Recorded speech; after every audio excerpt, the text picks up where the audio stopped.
구글이요, 회사 안에 180개 팀을 분석했는데 성과를 잘 만드는 팀에 공통점이 있었대요. 어떤 공통점이었을까요? 팀원의 역량이나 리더의 능력이 아니라 1순위는 심리적 안전감이었다고 합니다. 구체적으로는 이 팀에서는 솔직하게 내가 의견을 내도 안전하다는 그런 마음이래요. 이 심리적 안전감이 낮으면 불이익을 받을까봐 굳이 말을 안 하고 실수를 덮고 가는 거죠. 그러면 팀 성과도 안 나고 분위기도 점점 안 좋아진다고 합니다. 근데 이 심리적 안정감을 만드는 건 역시 리더, 팀장의 역할이 중요하대요. 근데 팀장이 이런 습관을 가지고 있으면 심리적 안정감이 낮아진다고 합니다. 뭘까요? 첫 번째, 팀원 아이디어에 즉각 반박하는 거래요. 그건 해봤는데 안 됐어요. 현실적으로 그게 가능할까요? 그보다는 이렇게 하는 게 낫지 않을까요?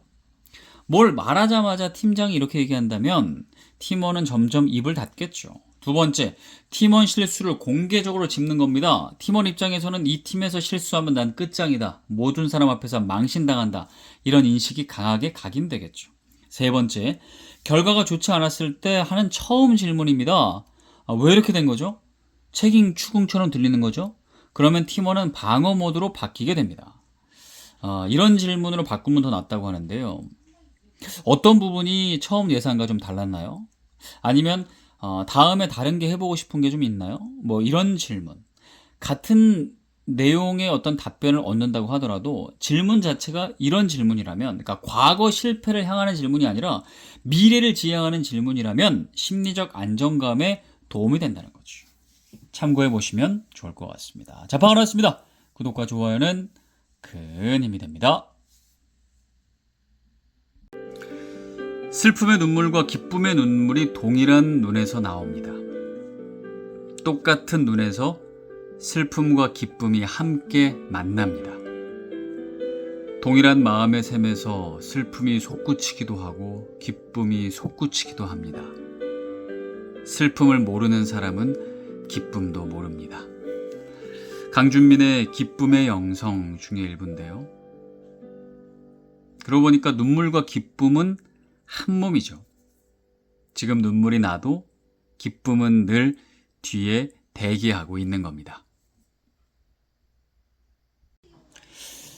계절이 바뀌면, 특히 이 겨울에서 봄으로 바뀌면 날씨도 따뜻해지고 하니까 집안 대청소를 좀 해야겠다, 봄 대청소를 해야겠다, 뭐 이런 생각이 들잖아요.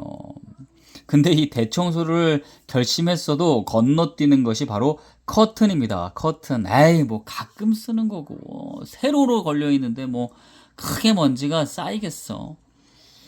커튼 뭐 세탁하긴 해야 되는데 이번에는 좀 빼고 다음에 하자, 이러면서 세탁 우선순위에서 항상 밀리게 되죠. 하지만 전문가들은 커튼 세탁이 중요하다고 말합니다. 전문가들이 말하는 커튼 세탁 주기는 얼마나 될까요? 뭐 집안 사정마다 좀 다르긴 하겠지만 보통 6개월에서 1년에 한 번은 세탁을 해줘야 된대요.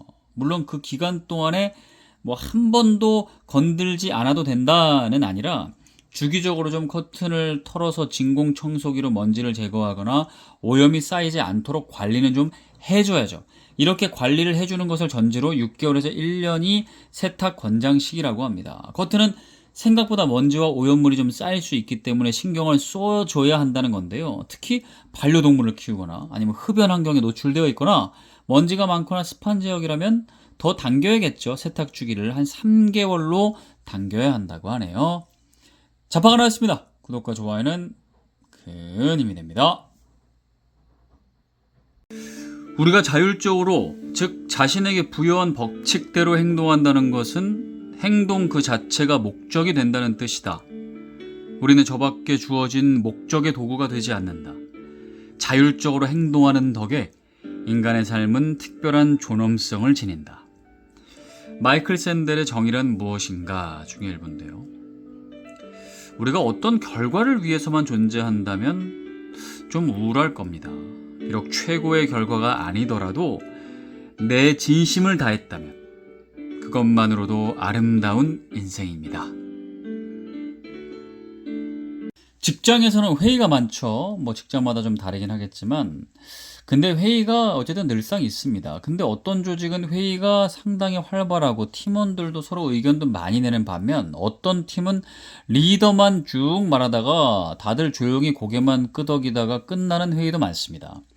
그게 팀원들이 원래 조용한 성격이라서 아니면은 모든 걸 잘 받아들이는 성격이라서 그런 걸까요? 물론 일부 그럴 수도 있겠지만 회사 분위기, 팀의 분위기에 따라 팀원들은 점점 말수를 줄이고 침묵을 하게 되는데요. 조직 심리학 연구에 따르면 침묵하는 직원의 비율이 25%에서 30%를 넘어서면 집단 감염 효과로 인해서 조직의 면역 체계가 붕괴되기 시작한다고 합니다. 점점 더 많이 퍼진다는 거죠. 문제를 아는 직원이 문제를 말하지 않고 아이디어가 있는데도 제안하지 않고 리스트를 감지했는데도 직원이 보고하지 않는 상황. 대기업들도 마찬가지래요. 한 미국 자동차 제조 회사도 점화 스위치 결함으로 약 270만 대를 리콜했는데 당시 CEO는 국회 증언에서 이 문제는 우리 조직의 침묵 문화가 야기한 것이라고 공개적으로 인정하기도 했죠. 그만큼 조직의 침묵 문화는 회사를 휘청이게 만들 수 있을 정도로 무섭습니다. 하버드 비즈니스 스쿨의 에이미 에드먼슨의 연구에 의하면 성과가 높은 팀일수록 실수를 더 많이 보고한다고 하는데요. 밖에서 보면 어떤 팀이 실수를 많이 하는 것 같아 보여도 사실은 실수를 더 자주 하는 게 아니라 말할 수 있는 환경이 있었기 때문에 실수가 더 많이 드러나는 것이죠.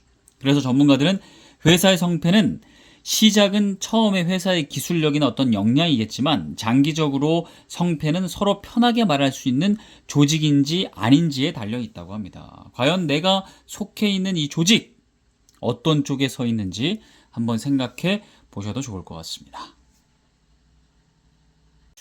앞서 팀원들이 말하지 않는 조직이 장기적으로는 붕괴 위험성이 크다고 말씀을 드렸는데 그렇다면 팀원들이 침묵하는 문화가 정말 우리 회사, 나의 팀에 있는 건지 아닌지를 리더가 알 수 있는 방법, 그런 신호들이 있을까요? 첫 번째는 리더가 회의를 개시하고 어떤 의견을 먼저 말했는데 팀원들이 다음 이어서 의견을 말해야 되는데 말하지 않고 자주 침묵한다면 이미 직원들은 먼저 말하는 것이 위험하다고 학습했다는 신호라고 합니다. 두 번째는 나쁜 소식이 항상 늦게 보고된다면 이런 신호라고 하는데요.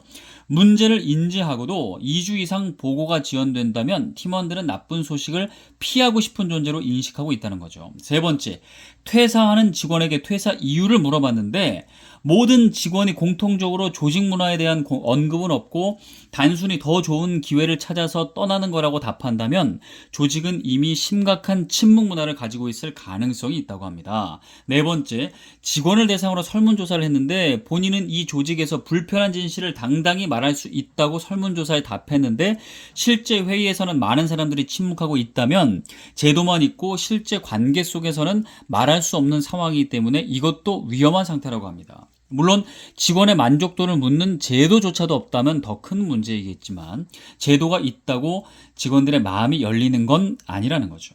전문가들은 흥미롭게도 조직 침묵의 원인은 제도에 있지 않고 관리자, 즉 리더, CEO나 팀장에게 그 책임이 70%가 있고 나머지 30%는 보상이나 정책, 업무 환경에 영향을 미친다고 하는데요. 그러니까 조직의 침묵 문화를 조성하는 건 역시 리더의 영향이 크다는 거죠. 자파 하나였습니다. 구독과 좋아요는 큰 힘이 됩니다. 눈물은 스트레스 해소에 효과적이고 면역력을 향상시킨다고 합니다. 눈물을 흘리면 통증이 감소하는 효과도 있고요. 다 눈물을 쏟고 나면 혈압이 차분해지고 생각도 긍정적인 것으로 바뀐다고 하죠. 하지만 눈물을 참으면 오히려 스트레스가 쌓여서 육체적, 정신적으로 몸에 악영향을 미친다고 하는데요. 졸리면 자고 배고프면 먹고 모든 게 자연스러운 게 좋은 거잖아요. 눈물도 나오면 눈치 보지 말고 눈물 팍팍 흘리고 사는 게 좋은 것 같습니다. 아침에 일어나자마자 스마트폰을 보는 경우 이런 습관이요. 뇌에 악영향을 줄 수 있대요. 요즘 많은 사람들의 루틴, 스마트폰으로 모닝콜을 맞춰놓고 아침에 모닝콜이 울리면 그걸 끄다가 그것만 딱 끄고 닫으면 되는데 자연스럽게 메시지나 알림을 확인하고 그러다가 SNS에 뭐가 있나 SNS로 이어지고 그렇게 하다 보니까 일어나자마자 한 2, 30분을 핸드폰을 보는 경우 내가 왜 이러고 있지? 이런 경우가 발생합니다. 그런데 이런 습관이 뇌에는 안 좋대요. 보통은 잠에서 깨면 뇌에서는 도파민, 행복 호르몬인 세로토닌, 스트레스를 조절하는 코르티솔이 균형 있게 분비가 되면서 하루를 시작하기 위한 준비를 하는데요. 그런데 일어나자마자 휴대폰을 본다면 도파민이 갑자기 급격하게 분비된다고 합니다. 그러면 아침부터 뇌가 과도하게 자극이 되면서 더 많은 자극을 필요하게 된대요. 하루 종일. 그래서 내가 하는 그런 일상의 일들이 지루하게 느껴지는 거죠. 그래서 그 지루함이 견디기 힘들어지고 이로 인해 집중력이 저하될 수 있다고 합니다. 다시 말해 그날의 컨디션이 안 좋아지는 거죠. 업무나 감정에 악영향을 미친다고 합니다. 그래서 전문가들은 기상 직후에는 되도록 휴대폰을 보지 않고 기상 후 한 20분 정도는 기지개를 펴면서 서서히 하루를 시작하면서 뇌가 생각을 정리할 수 있도록 여유를 주는 것 필요하다고 하네요. 일어나자마자 스마트폰 보지 말고 한 2, 30분 뒤에 좀 참고 있다가 이렇게 보는 습관 가지시면 좋을 것 같습니다. 자방 하나 했습니다. 구독과 좋아요는 큰 힘이 됩니다. 프로야구 선수들에게 가장 중요한 계절은 언제일까요? 바로 겨울이라고 합니다. 선수들의 실력은 시즌이 시작되는 봄부터 그라운드에서 발휘되겠지만 그 바탕은 겨울 동안 땀 흘려 다져놓은 체력 훈련이 좌우하기 때문인데요. 지금 나의 상태가 추운 겨울이라면 곧 실력을 발휘하기 위해 훈련하는 중요한 시간일 겁니다. 다 잘 될 거야. 힘들 때 위로가 되는 말이기도 하지만 때로는 상처가 되기도 하는 말입니다.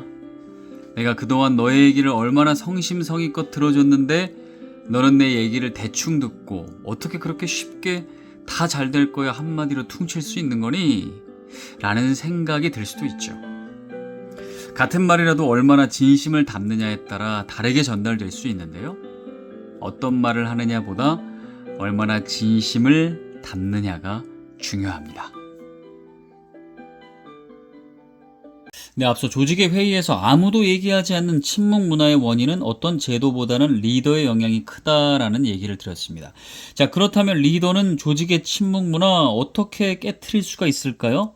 첫 번째, 회의를 시작할 때 나쁜 소식 먼저 이야기하는 원칙이 도움이 될 수 있대요. 리더가 본인 프로젝트의 단점을 사실 얘기하기 어렵다 보니까 보통 잘 되고 있는 부분, 성과를 먼저 얘기하기 마련이지만 회의를 시작할 때는 원칙을 잡는 거예요.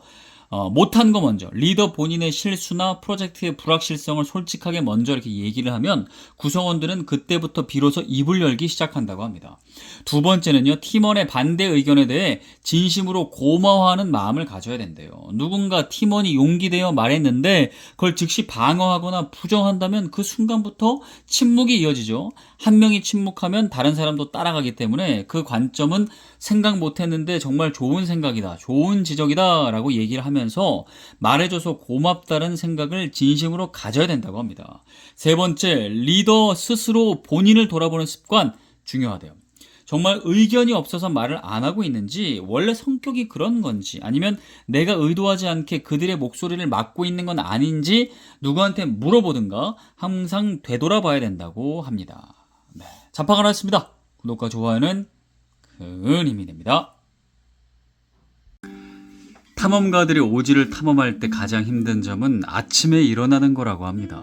텐트 안에서 휘몰아치는 바람 소리를 들으면 두려워서 자리를 떨치고 일어나기가 쉽지 않다는 건데요. 근데 일어나 보면 문을 열고 나가보면 바람은 그렇게 세지 않다고 하죠.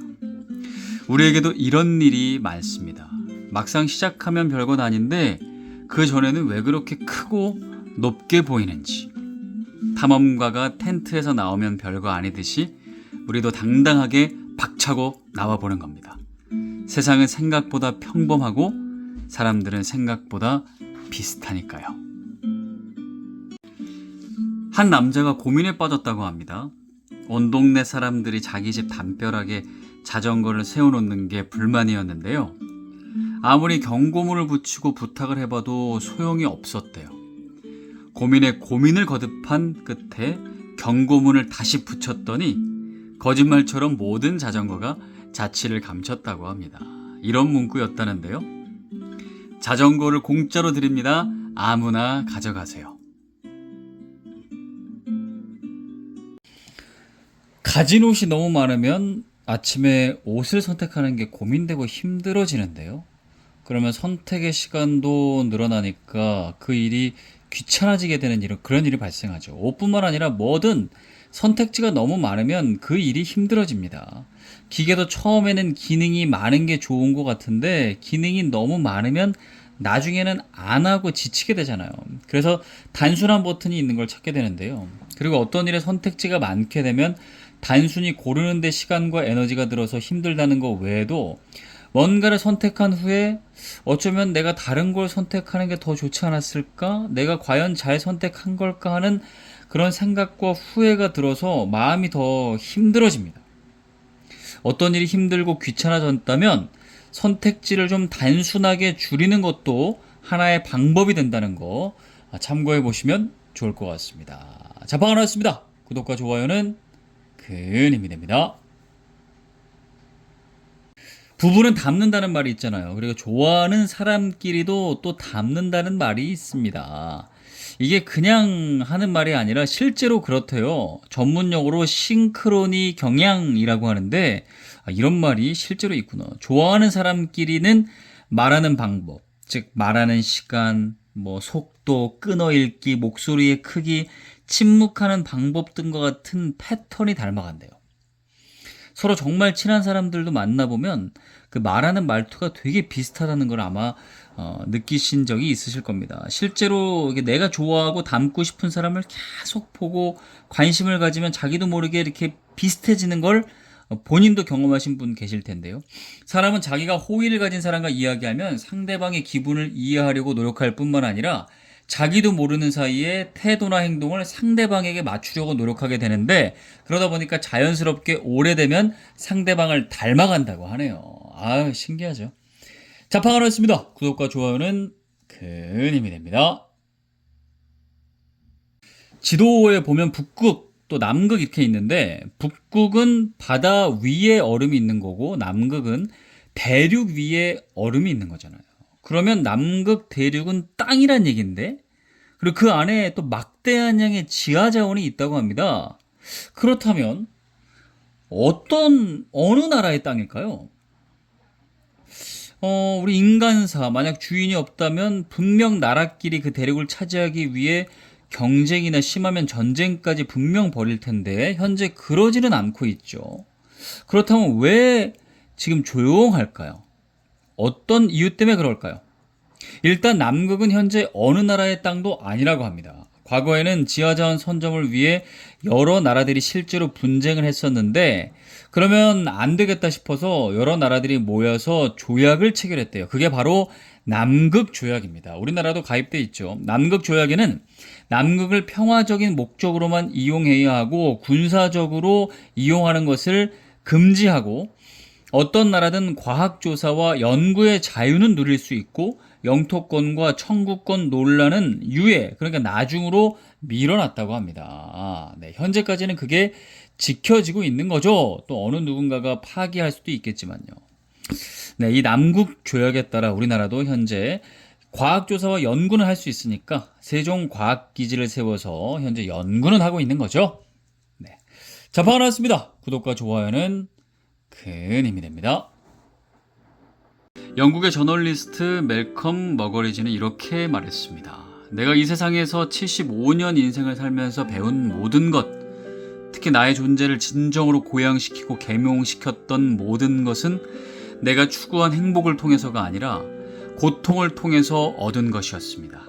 나는 이것을 100번이라도 자신 있게 말할 수 있습니다. 그때는 고통이었지만 지나고 보니 고통을 통해 얻은 행복이 많았다는 생각을 하게 됩니다.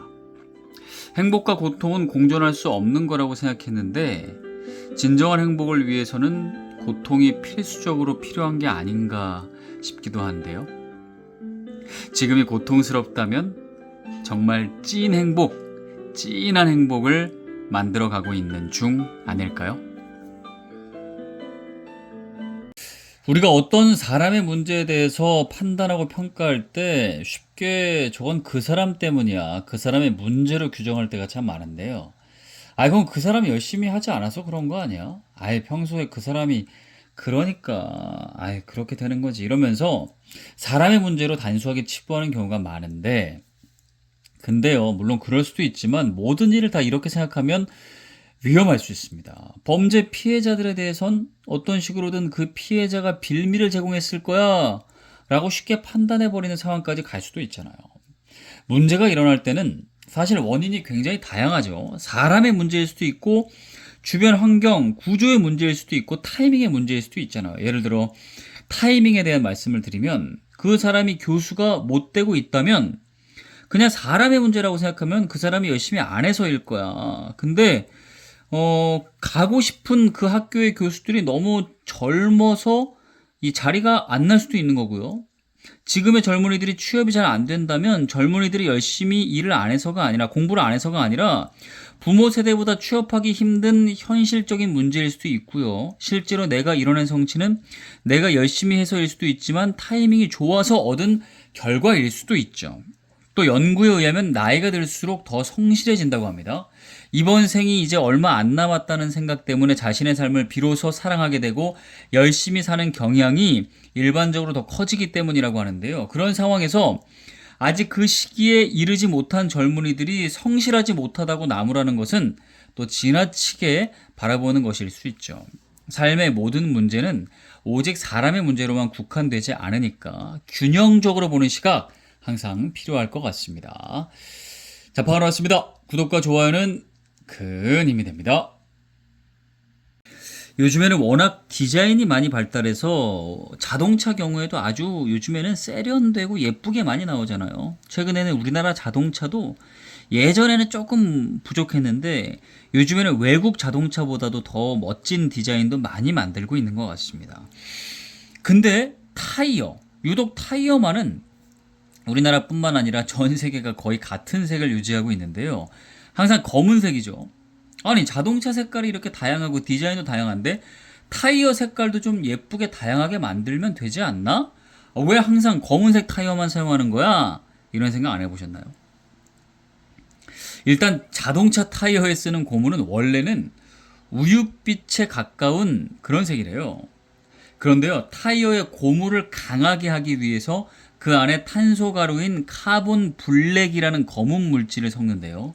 그러면 고무의 강도가 비약적으로 향상된다고 합니다. 일반적으로 고무가 100이라면 카본 블랙은 50% 비율로 섞어서 만드는데 물론 다른 보강제를 섞으면 다른 색깔의 타이어도 분명 만들 수 있지만 기술이 있지만 카본 블랙 이상의 강도를 기대할 수가 없기 때문에 그 안전, 강도 때문에 검은색 타이어를 계속 쓰고 있는 거라고 하네요. 아유, 그렇군요. 자, 반갑습니다. 구독과 좋아요는 큰 힘이 됩니다. 태어날 때부터 곧은 머리카락을 가진 사람도 있고 곱슬머리, 아주 심한 곱슬머리를 갖고 태어난 사람도 있잖아요. 근데 적도 근처 열대지방에 가면 머리카락이 유난히 꼬불꼬불한 사람이 많습니다. 근데 그건 왜 그럴까요? 바로 날씨가 더운 자연환경의 영향이라고 합니다. 원래 머리카락의 역할은 뇌를 외부의 충격으로부터 보호하기 위한 것이라는데요. 머리는 뜨거운 태양광선으로부터 뇌를 보호하는 역할을 한대요. 머리카락 중심부에는 공기를 함유한 수질이라는 부분이 있어서 열의 전도를 차단해 준다고 하는데요. 그리고 곧은 머리카락일 때보다 곱슬머리일 때가 열 차단 효과가 더 크다고 합니다. 그래서 이 진화론적으로 그리고 생존을 위해서 더운 자연 환경을 가진 그런 열대지방은 옛날부터 그 머리카락이 꼬불꼬불하게 그렇게 된 거였군요. 네, 자판을 했습니다. 구독과 좋아요는 큰 힘이 됩니다.